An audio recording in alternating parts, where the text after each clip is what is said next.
Welcome to Final Fantasy X Part 78. As of Part 77, we are done with Mount Gagazet. And I've caught the last fiend off screen and got the Blossom Crown, so I won't have to come back here anymore. Nor do I have to come back to the Cavern of the Stolen Faith to get the Tonberry because I caught that off screen. However, you will see a lot of differences as far as for Yuna and Lulu is concerned.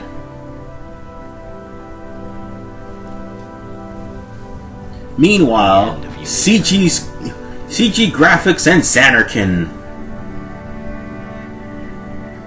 And when they remake this on the PS3, the last chapter. If you thought it was beautiful now, oh my god, it's gonna be gorgeous. Even though there's nothing but desolate ruins there. My thoughts, they kept floating up and then slipping through my fingers, slipping away before I could pin them down with words. Meanwhile, story-wise, Tidus is literally running out of time, as is everybody else. If we go down there, then you'll... Try as you might to object, Riku, she's not gonna listen. If she didn't listen to Waka and Lulu, she's not gonna listen to you. And I thank you, but... I must go. Apparently she feels it's her God-given destiny to do this. I'm not saying we shouldn't go. But should we think about it some more?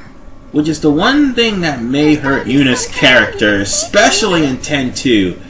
She's willing to help people no matter what the cost is to her life.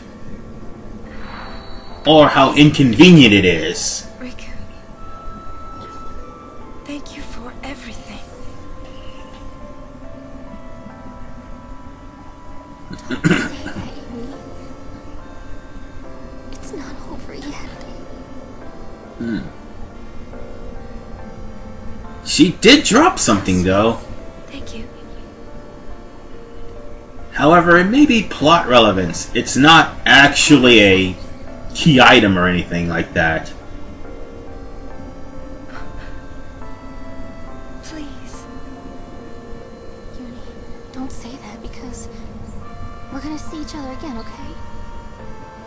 Kimari. Yeah, it was a very sad moment. And then Yuna's like, yeah, we all know how this is gonna end. But anyway, this is the spear that Yuna dropped. No, it's not a Jex spear, but you have to pick this up in order to continue the story. And he's listening to it like a seashell.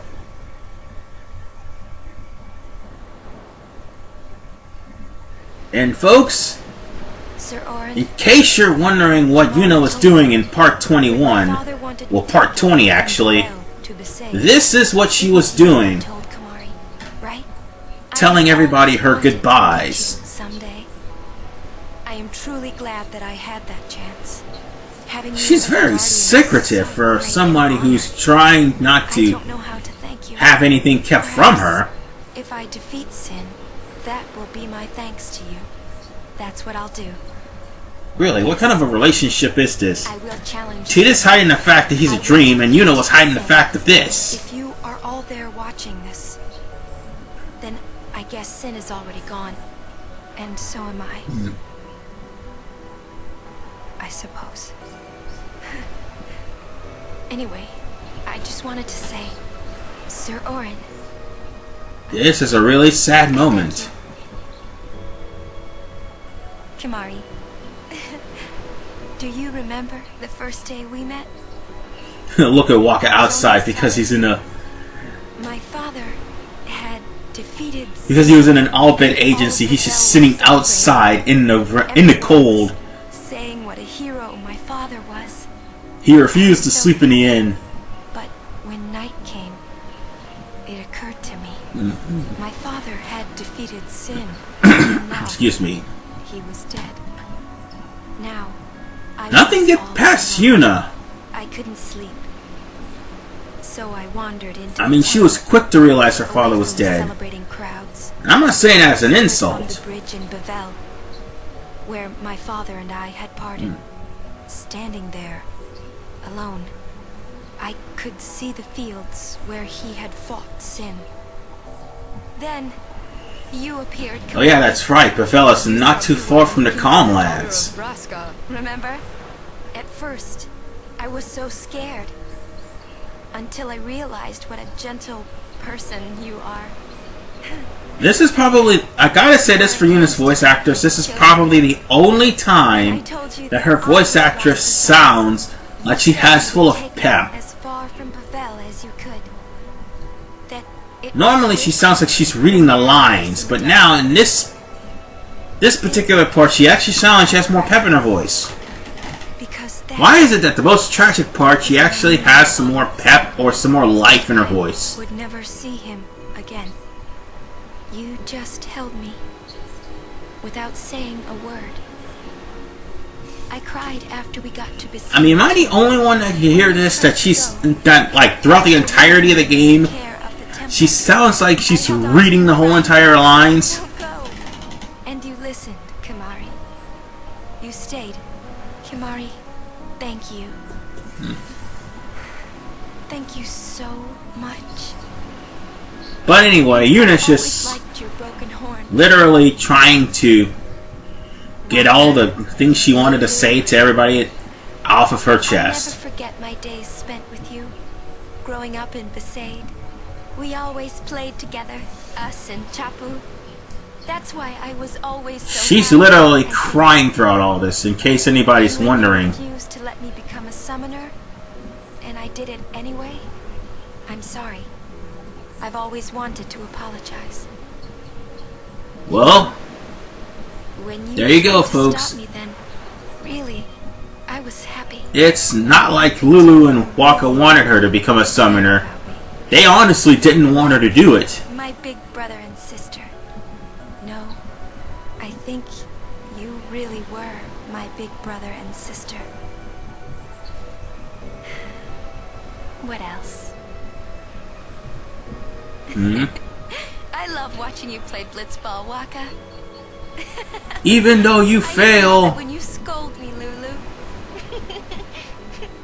Really? Really?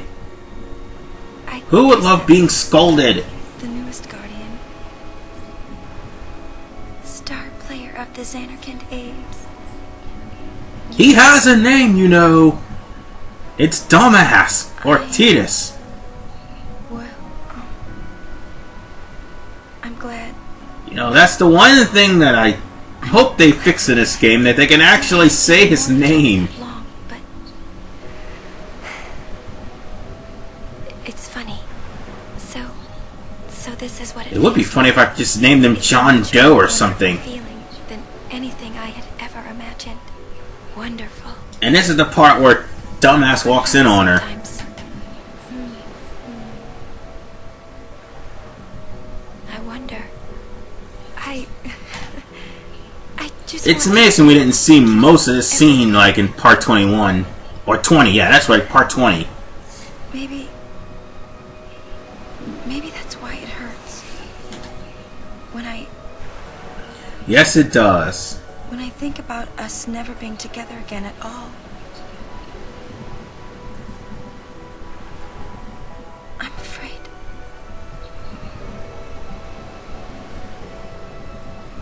Oh yeah, that's right. No. Orin was standing out there, I'll do that. and Yuna was in the middle of this. That's why Orin was telling them to go inside. Anyway, now that Titus knows Yuna was ready to accept death, let's go on ahead and say goodbye to Mount Gagazet. And no, there's nothing in there. There's no treasure that's going to be appearing. So down this long road, there will be no random encounters.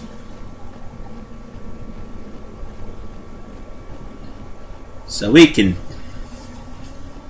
And... Oh wait, we can just walk down without any problems, and of course the sun will set. Eventually. This is what it looks like in the daytime. But from this place onward, it's going to be dark as all outdoors.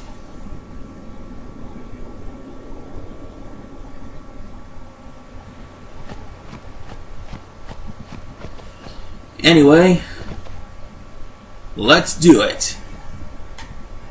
We are finally, I might as well just say it now, we are finally out of the flashback.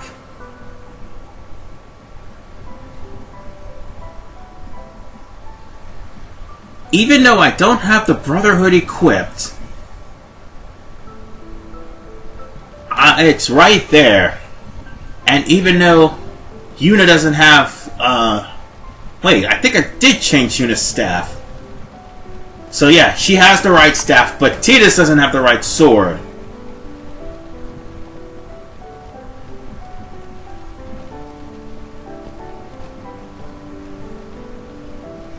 And we're literally right back at the beginning, so we're gonna have to start all over again. Ha, just kidding.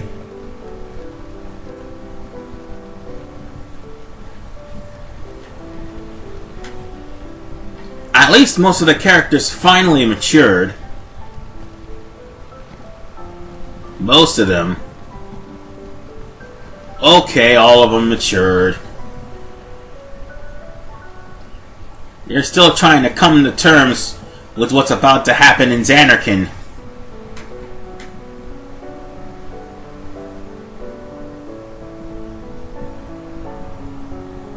And let me put it to you like this.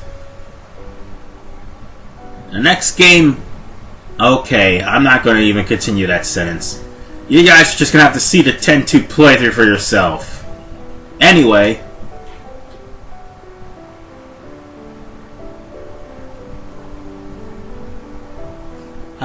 such a beautiful music piece.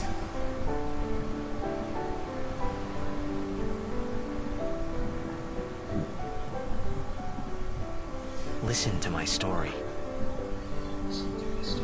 This is the third time you did this. Chance. And now you know why it's their last chance.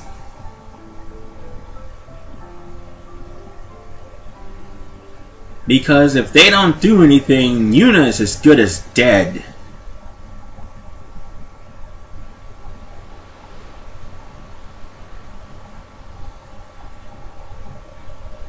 Hey, there was more, right? Yeah, I mean like that time. Anyone? I think... Yes? Campfire stories. Stop. Maybe.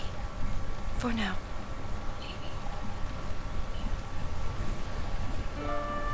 Alright.